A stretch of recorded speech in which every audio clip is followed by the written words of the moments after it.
आज मेरी डिलीवरी का दिन था और डिलीवरी हो चुकी थी। मैं लेडी डॉक्टर के क्लिनिक में एक बेंच पर लेटी थी और मेरी आंखें पत्थर हो चुकी थीं। डॉक्टर बुरी तरह चिल्ला रही थी, चीख रही थी। वह डर गई थी। उससे इतना डर शायद अपनी जिंदगी में कभी नहीं लगा था। नर्स उसको संभाल रही थी कि डॉक्टर आप हिम्मत करें, होश करें। वह कह रही थी कि कैसे कैसे लोग हैं इस दुनिया में, ये क्या है ये। वह बुरी तरह से चिल्ला रही थी और मुझे कोई फर्क ही नहीं पड़ रहा था। मैं एक तरफ देख रही थी। दूर कोने से मुझे खिड़की के पार खड़ा हुआ एक शख्स नजर आ रहा था और मेरी आंखें उसे ऐसे देख रही थीं कि जैसे या तो वह मेरी जिंदगी को बचाने वाला या फिर बर्बाद करने वाला है। जब डॉक्टर ने मुझसे कहा कि ये औरत कहाँ से आई है, जरूर इसने कोई बहुत बड़ा पाप किया है, इसकी वजह से आज इसके साथ ये सब कुछ हुआ है। बोलो बीबी, क्या हुआ है तुम्हारे साथ? क्या तुमने कौन सा पाप किया है? किसको दुख पहुंचाया है तुमने? मैंने उससे एक नजर देखा और कहा कि मेरी कहानी सुनोगी तो हैरान रह जाओगी। और जब मैंने उससे बताया कि मेरे साथ क्या हुआ है तो वह फूट फूट कर रोने लगी, क्योंकि मेरे साथ गलत करने वाला मेरा अपना ही सगा। मेरा नाम जुनी है। हम लोग बहुत गरीब थे लेकिन इज्जतदार लोग थे। मेरे बाबा मेहनत मजदूरी करते थे, मेरी बहनों का और माँ का पेट पालते थे। और फिर मेरे बाबा ने यह काम छोड़ दिया और घर में एक छोटी सी दुकान बना ली। उनकी दुकान सिर्फ एक पट्टे पर ही मुश्तमिल थी, फिर भी घर की दाल सब्जी तो पूरी हो रही थी।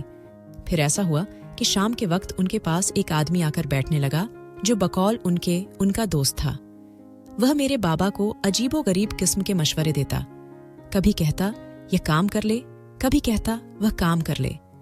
मेरी माँ ने कहा था कि इसकी पूरे मोहल्ले में कोई इज्जत नहीं है, पैसा इसके पास होता है, पता नहीं ये क्या काम करता है, लेकिन इसकी किसी से दोस्ती नहीं होती। आजकल तुम्हारे बापू के पीछे पड़ा है, उनको भी बर्बाद करके छोड़ेगा।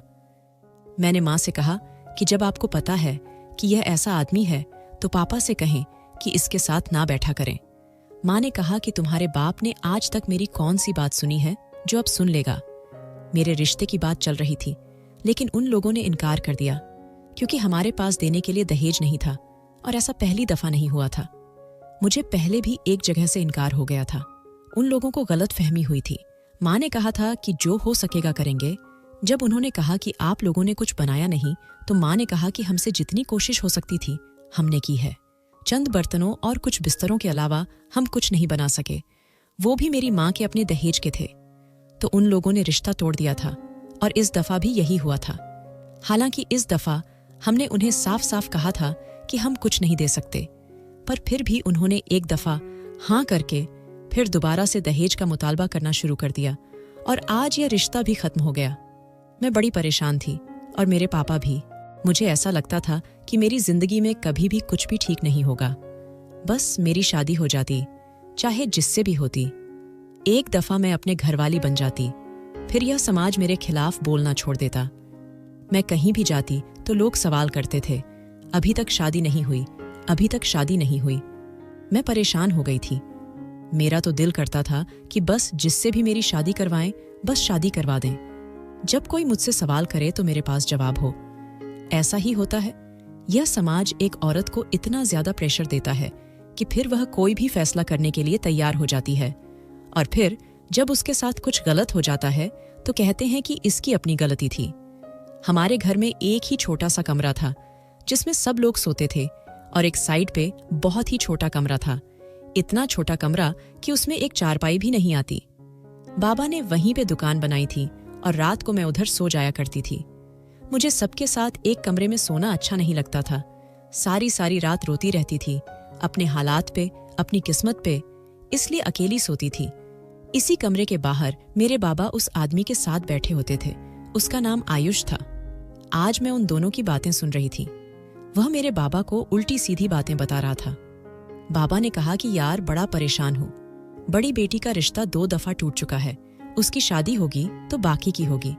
कुछ समझ नहीं आ रहा, दहेज के बगैर तो शादियां ही नहीं होती। उसने कहा कि अरे क्यों नहीं, दहेज के बगैर शादियां होती हैं, बल्कि कुछ लोग ऐसे भी हैं इस दुनिया में जो आपको पैसे भी देते हैं। मेरे बाबा ने कहा कि तू कौन सी दुनिया की बातें कर रहा है, मैंने तो ऐसा कभी नहीं सुना। उसने कहा कि अरे तूने नहीं सुना तो इसका मतलब कि यह सब नहीं होता दुनिया में। अरे क्या कुछ नहीं होता? और फिर तू ज्यादा दूर क्यों जाता है? तेरी बाकी तीनों बेटियों की जिम्मेदारी मैं लेता हूँ कि उनकी शादी बहुत अच्छी जगह करवाऊंगा। ऐसी जगह पे करवाऊंगा कि वह खुद तेरी बेटियों के लिए दहेज बनाएंगे, बल्कि तुझे कुछ पैसे देंगे और विदाई के बाद भी तेरा ख्याल रखेंगे। लेकिन मेरी एक शर्त है। मैं उनकी बातें बहुत गौर से सुन रही थी। ये बता नहीं कौन सी बातें कर रहा था। साफ पता चल रहा था कि मेरे बाप का दिमाग खराब कर रहा था। ऐसा कहाँ होता है कि वे लोग खुद से सारा सामान बनाएं और शादी के बाद भी लड़की के बाप को पैसे देते रहें। ऐसा तो हो ही नहीं सकता। साफ पता चल रहा था कि झूठ बोल रहा है।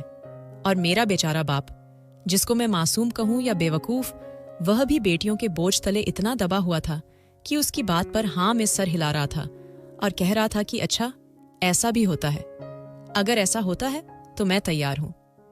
मुझे उसका यह मशवरा बहुत ही बुरा लग रहा था, लेकिन बाबा तो ऐसे पेश आ रहे थे जैसे उनको यह सब कुछ ठीक लग रहा है। उसने कहा कि मेरी शर्त यह है कि तुझे अपनी बड़ी बेटी की शादी मेरे बेटे से करवानी होगी।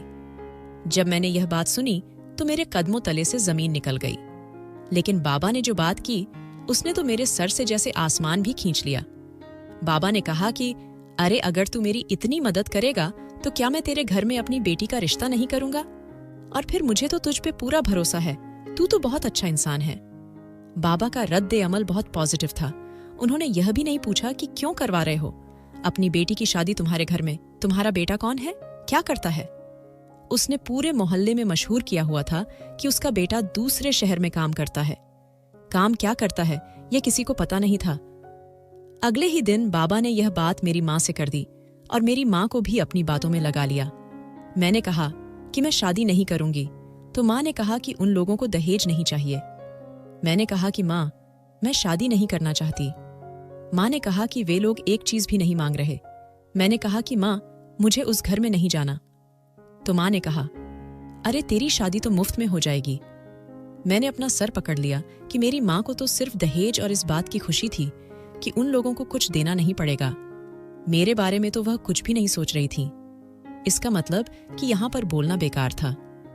मैं कुछ भी कहती, उनकी सुई वहीं अटकी रहती कि मुफ्त में शादी हो रही है तो बस फिर यही ठीक है। मेरी माँ ने मुझे समझाया और कहा कि 2 दफा तेरा रिश्ता टूटा है।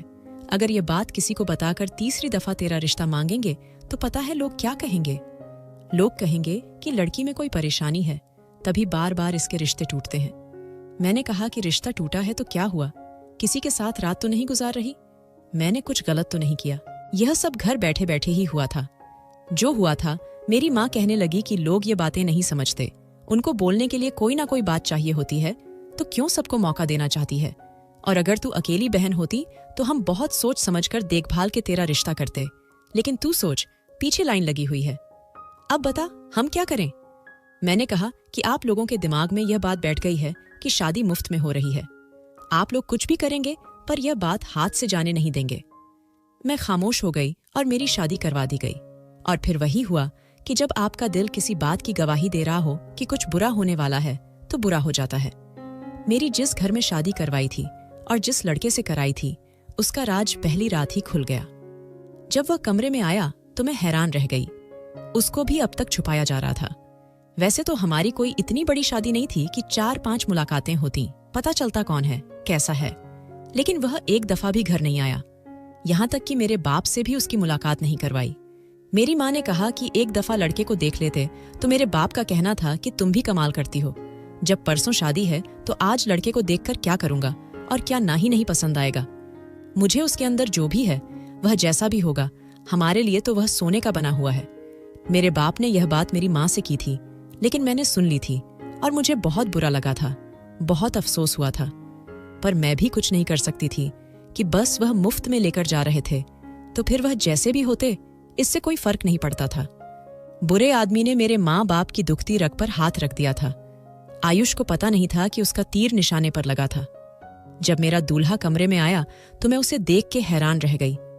उसकी चाल से यह अंदाजा हो गया कि वह नॉर्मल नहीं है, कोई ना कोई परेशानी था।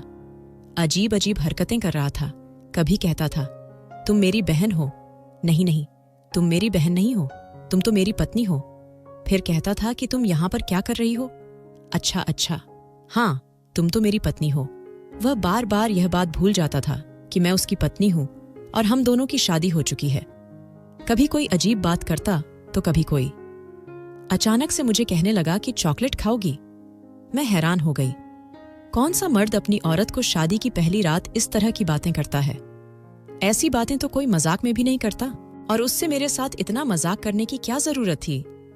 मंडप में तो वह बड़ा चुप करके बैठा था। जो उसको कह रहे थे वह कर रहा था। बड़े तरीके से नीचे सिर कर रहा था। उसने हर बात मानी थी। देखकर बड़ा संजीदा और गुस्से वाला लग रहा था, लेकिन अब उसकी हरकतें मुझे बिल्कुल ही बच्चों जैसी लग रही थीं, और मैं थोड़ा थोड़ा समझ गई थी कि मामला क्या है। और फिर सुबह यह बात मेरी सास ने मुझे खुल के बता दी कि मेरा बेटा दिमागी तौर पर थोड़ा कमजोर है। उनका मतलब था कि उनका बेटा पागल है, बस उन्होंने यह बात जरा तरीके से की थी। उनका बेटा पागल था, और बिल्कुल पागल था। मैंने अपनी सास से कहा कि आप तो मुझे समझदार लगती हैं। जब आपका बेटा पागल था तो उसकी शादी क्यों की है? मेरी जिंदगी क्यों बर्बाद की है? मेरी सास ने मुझे अनोखी बात बताई। उन्होंने कहा कि तेरी जिंदगी बर्बाद नहीं हुई है। देख, सब कुछ ठीक हो जाएगा। मैं तुझे पूरी बात बताती हूँ। हम लोगों के पास पैसों की कमी नहीं है, और मेरे ससुर की बहुत बड़ी जायदाद है। लेकिन इस जायदाद को वह हिस्सों में करेंगे तो जितने ज्यादा वारिस होंगे हमें उतनी ज्यादा जायदाद मिलेगी। अब हमें 2 हिस्से तो मिलेंगे, एक मेरे पति का और एक मेरे बेटे का। लेकिन अगर मेरे बेटे के यहाँ भी कोई औलाद हो जाती है तो फिर हमें 3 हिस्से मिलेंगे। और अभी तक बाकी भाइयों में से किसी के भी बच्चों की शादी नहीं हुई है, क्योंकि मेरा पति सबसे बड़ा है। तो बात को समझ रही है ना? मेरा बेटा इस खानदान का सबसे बड़ा और पहला वाला कजिन है, इसीलिए उसको ज्यादा जायदाद मिलेगी, और उसके बेटे को उससे भी ज्यादा, क्योंकि सिर्फ वही है जिसकी अभी तक शादी हुई है। ये मेरे ससुर की चौथी पुश्त होगी, तो वह तो दिल खोल के नाज नखरे उठाएंगे। बस तुझे कुछ नहीं करना, तू सिर्फ औलाद पैदा कर ले, उसके बाद सब कुछ ठीक हो जाएगा। जब हमारे पास बहुत सारे पैसे आ जाएंगे ना, तो सबसे पहले हम तेरे पति का इलाज करवाएंगे। उसका इलाज तो हो सकता है, बस इतने पैसे ही नहीं थे, लाखों रुपये लगते हैं ना। अब लाखों रुपये इलाज पे कौन लगाता है? मैंने कहा कि आप लोगों की कहानी मेरी समझ से बाहर है। आप लोगों ने मेरे साथ अच्छा नहीं किया। मैं वापस चली जाऊंगी, अपने माँ बाप को सब कुछ बता दूंगी। तो मेरी सास का मैंने एक और रूप देखा। उन्होंने कहा कि खबरदार, जो यहाँ से निकलने का सोचा भी, और अगर तू वापस गई तो तेरी बहनें भी समझ के तेरे साथ ही सारी जिंदगी बैठी रहेंगी, उनके रिश्ते नहीं होंगे, माँ बाप पर क्या गुजरेगी? मैंने फूट फूट के रोना शुरू कर दिया। बात तो उसकी सच थी। मैं अपने कमरे में आ गई। मेरी किस्मत में रोना ही लिखा था। मैं घर में भी छुप छुप के रोती थी, अब यहाँ पे भी छुप छुप के रो रही थी। मेरा पति तो पागलपन के उस मुकाम पर था कि उसे यह पता ही नहीं था कि मैं उसकी पत्नी हूँ। तो फिर औलाद कैसे पैदा होती? यह सब क्या हो रहा था? मुझे तो ऐसा लग रहा था कि मेरी सास झूठ बोल रही है। बस अपने पागल बेटे की शादी करवाना चाहती थी, और वो उसने करवा दी। और अब मैं यहाँ से जाऊं नहीं, इसलिए मुझे उम्मीदें दे रही है। लेकिन मुझे उन सब उम्मीदों की भी कुछ समझ नहीं आ रही थी। क्या गारंटी थी कि इलाज करवाने से यह शख्स ठीक हो जाता? और क्या गारंटी थी कि मेरे यहाँ बेटा ही पैदा होता? मैं बुरी तरह फंस गई थी, और मुझे इस बात को समझने की जरूरत थी कि अब कुछ भी ठीक होने वाला नहीं था। कौन सी लड़की चाहती है कि उसकी जिंदगी एक पागल इंसान के साथ गुजरे? और लोग यह सोच भी नहीं सकते कि एक पागल इंसान के साथ अपनी शादीशुदा जिंदगी कैसे गुजार सकते हैं। मेरी सास रोज मुझसे अजीबोगरीब किस्म की बातें करती थी।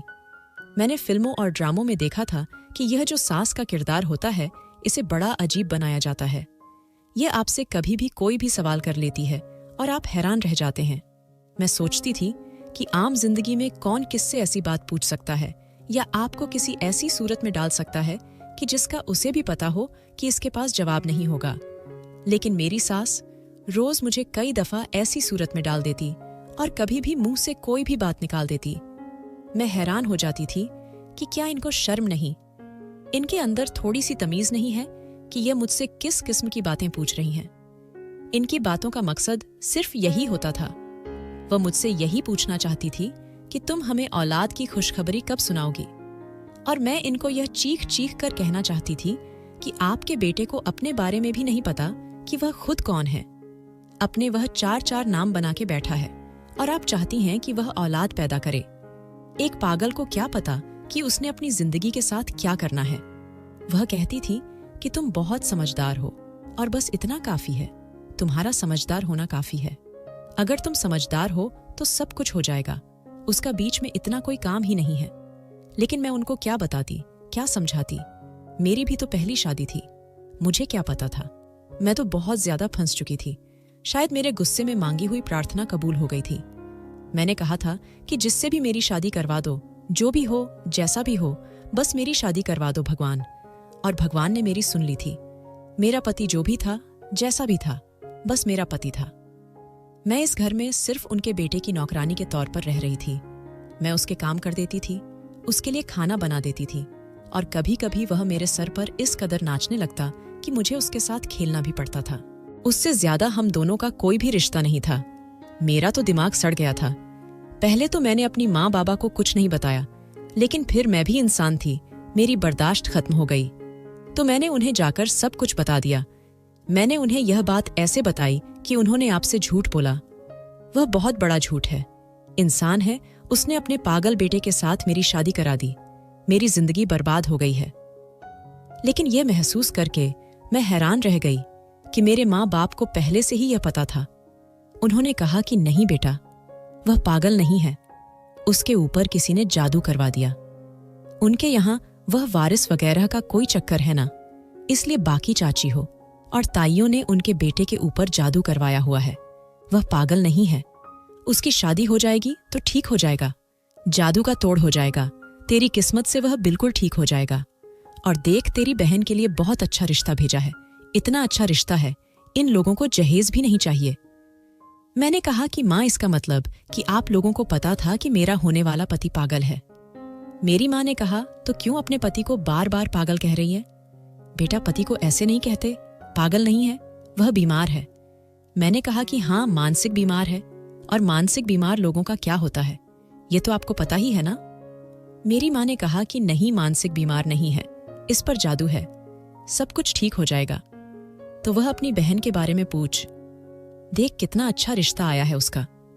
मैंने कहा कि आप कैसे बाकी औलादों के लिए एक औलाद को कुर्बान कर सकती हैं। मैं अपनी माँ से ऐसे सवालात पूछ रही थी, रो रही थी, मेरी शक्ल अजीब सी बनी हुई थी। लेकिन मेरी माँ को कोई परवाह नहीं थी। वह बस मेरी बहन के आने वाले रिश्ते और उनकी भेजी हुई चंद चीजों को लेकर बैठी थी और मुझे दिखा रही थी।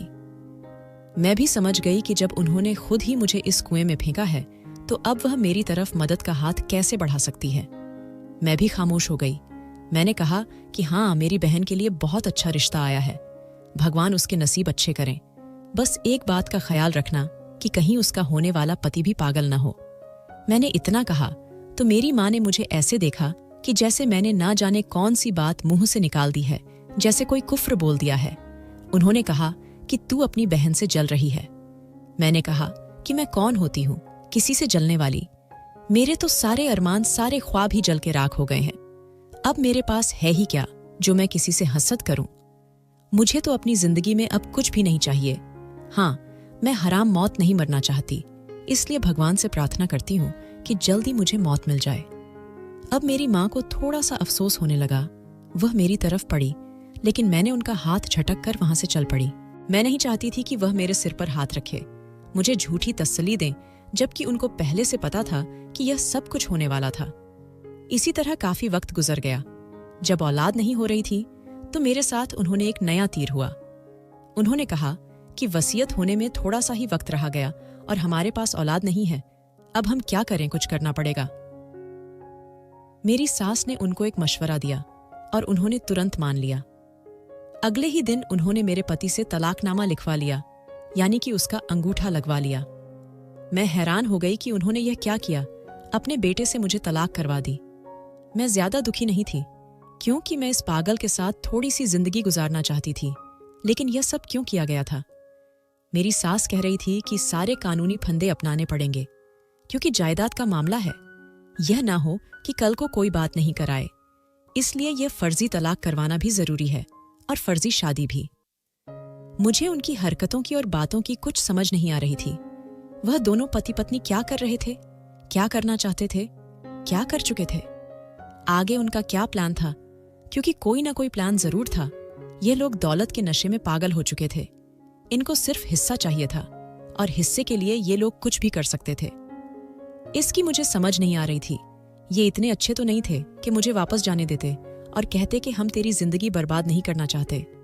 बेटी तो वापस चली जा, क्योंकि कुछ दिन बाद ही मेरे ससुर ने कहा कि अब मैं इस लड़की से शादी करूंगा और उसके यहाँ औलाद पैदा होगी तो हम कहेंगे कि ये हमारे बेटे की औलाद है और इस तरह हमें जायदाद में से 3 हिस्से मिल जाएंगे। मेरे साथ उन्होंने बात नहीं की थी, गोया मेरे कानों में अबलता हुआ सियासा डाल दिया था। मैं हैरान रह गई। मैंने कहा कि ससुर से शादी जायज नहीं है, ये आप कैसी हरकतें कर रहे हैं, मैं यहां से चली जाऊंगी। उन्होंने तो मुझे इसलिए यहां पे रोका था कि कुछ दिन बाद तुम चली जाना, लेकिन ये क्या कि अब वो मेरे ससुर के साथ ही मेरी शादी करवाना चाहते थे और मेरी सास भी साथ मिली हुई थी। दौलत का इतना लालच था इन लोगों को। मेरी सास ने कहा कि थोड़ी बहुत दौलत नहीं है, बहुत ज्यादा दौलत है, बहुत लंबी चौड़ी जायदाद है, ऐसा मौका कौन हाथ से जाने देता है। मेहनत करके इंसान कितना कमा लेता है। मैंने कहा कि मैं आपको माँ कहती हूँ और आप मुझे अपनी सौतन बनाना चाहती हैं। उन्होंने कहा कि मैं कुछ नहीं जानती, मुझे तो बस दौलत चाहिए और इसके लिए मैं कुछ भी कर सकती हूँ। वह कहने लगी कि मैंने बेडेढ़ा बुरा वक्त गुजारा है और अब मैं अपना बुढ़ापा गरीबी में नहीं गुजारना चाहती। उन्होंने कहा कि और भी इस दुनिया में बड़े नाजायज काम होते हैं, लोग करते हैं तो क्या हो जाता है, वैसे भी इसकी सजा बाद में मिलेगी। मैंने कहा कि आप किस किस्म की औरत हैं, तभी भगवान ने आपको एक पागल औलाद दिया है, क्योंकि आप उसी काबिल थीं। मैं बोल रही थी कि मेरी सास ने मुंह पे थप्पड़ डीएच मार दिया। मैं वहां से भाग जाना चाहती थी, लेकिन उन्होंने मुझे कमरे में कैद कर दिया और जबरदस्ती मेरा अंगूठा लगवा लिया, वह भी तब जब मैं बेहोश हुई थी। मुझे नहीं पता था कि यह शादी हुई या नहीं, लेकिन इसके बाद उन लोगों को पूरा हक मिल गया कि वह मेरे साथ कोई भी जुल्म कर सकें। अपने माँ बाप का रवैया मैं पहले ही देख चुकी थी, अब मैं उनकी तरफ मदद का हाथ नहीं बढ़ाना चाहती थी। वह कैसे मेरी मदद करते, वह कभी भी मेरी मदद नहीं करते। मुझे पता चला था कि मेरी छोटी बहन का रिश्ता हो रहा था। आजकल रिश्ते वालों का घर में आना जाना था। मेरे माँ बाप उनके सामने अपने भर आम रखते फिर रहे थे। ऐसे में अगर मेरा परेशानी सामने आ जाता तो वह मेरी मदद करने के बजाय शायद यही कह देते कि यह लड़की कौन है, हम जानते नहीं हैं, पता नहीं यह कौन है, क्योंकि इस तरह छोटी बहन का रिश्ता खराब होता। वह बहुत अमीर घर में जा रही थी। मेरी माँ पापा को और भी बहुत सी उम्मीदें थीं। सुनने में आया था कि जिस लड़के से मेरी बहन का रिश्ता हो रहा है उसके 2 छोटे भाई भी हैं। शायद मेरी बाकी की दोनों बहनों को भी वहां पर बसाना चाहती थी। एक साथ ही उनके इतने सारे प्रॉब्लम हल हो रहे थे, तो उनके लिए मेरा परेशानी कुछ नहीं थी। मैं खामोश थी। अब मेरे पास और कोई चारा नहीं था। बात सिर्फ यहां तक नहीं थी, अभी भी इस घर में मेरी जिम्मेदारियां उतनी ही थीं, बस मेरे सर पे एक और दुख नाचने लगा था। मैं अपने पति का ख्याल इसी तरह से रखती थी, क्योंकि अब उसे आदत हो गई थी। वो मेरे हाथ से ही खाना खाता और मेरे साथ ही खेलता था। घर के काम भी मैं ही करती। मेरी सास पूरा दिन बैठी रहती थी और अब मेरे ससुर भी किसी दुख की तरह मेरे सर पे सवार थे। वैसे तो वह मेरे मौजूदा पति थे, लेकिन मेरी जुबान से उनके लिए यही निकल जाता था। मैंने एक दफा खुदकुशी करने की भी कोशिश की, लेकिन मुझे बचा लिया गया, बल्कि मुझे इस बात पर मारा गया कि तुम खुदकुशी करना चाहती हो, तुम्हारे साथ हमारा इतना बड़ा मकसद जुड़ा हुआ है। मेरे माँ बाप मुझसे मिलने के लिए आए थे, मेरी बहन की शादी पे बुलाना चाहते थे। मैंने कह दिया था कि आऊंगी, लेकिन शादी पे नहीं गई। मैं जा ही नहीं सकती थी। मेरी शक्ल ही ऐसी बनी थी कि कोई भी देखता तो वह पहचान जाता कि मैं किसी मुसीबत में हूं। इसीलिए मैं किसी को यह अंदाजा भी नहीं करवाना चाहती थी कि मेरे साथ कुछ बुरा हो रहा है।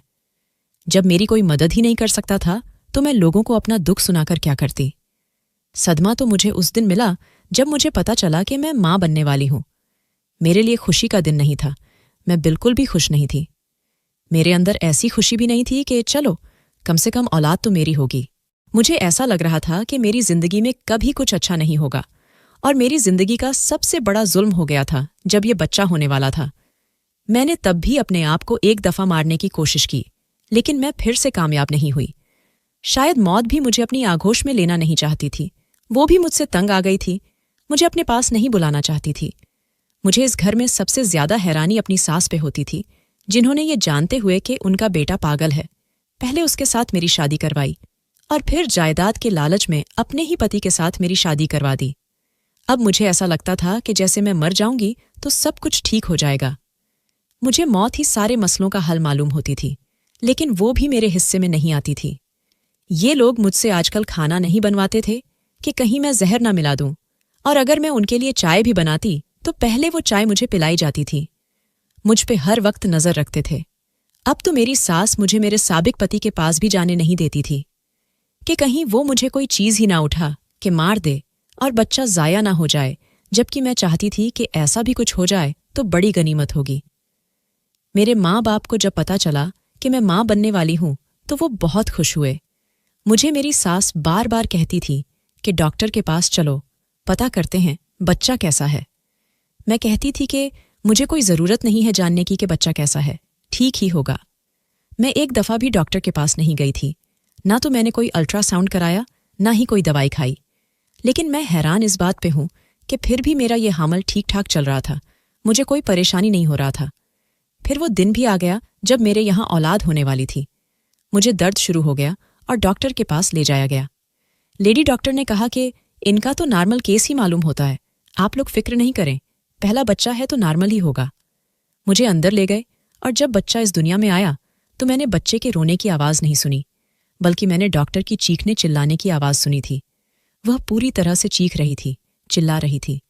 वह कह रही थी कि ये औरत कौन है? ये औरत इंसान नहीं है, ये डायन है, इसने ज़रूर कोई गुनाह किया है, इसको सज़ा मिली, इसको ले जाओ यहाँ से, इसके बच्चे को भी ले जाओ। एक डॉक्टर जो बहुत ही ज़्यादा मुहज़्ज़ब होती है, बहुत तमीज़ से बोलती है, जब वो इस तरह से पागलों की तरह चिल्ला रही थी तो ज़रूर मामला कुछ और ही था। लेकिन मैं इस जगह पर ऐसे पड़ी थी जैसे मेरे अंदर रूह ही नहीं है, क्योंकि मुझे अंदाज़ा हो गया था कि मेरे साथ क्या हुआ है। वहाँ पर खड़ी बाकी की नर्सेज, दाइमा, औरतें, मिडवाइफ सब मुझे कह रही थीं कि तुम कुछ बोलती क्यों नहीं हो, ये सब कैसे हुआ? मैं बिल्कुल भी नहीं बोल रही थी। वह लोग यही समझ रहे थे कि मैंने ही कोई गुनाह किया है। जब बच्चा मेरे ससुर को दिखाया गया तो मेरे ससुर को हार्ट अटैक आ गया।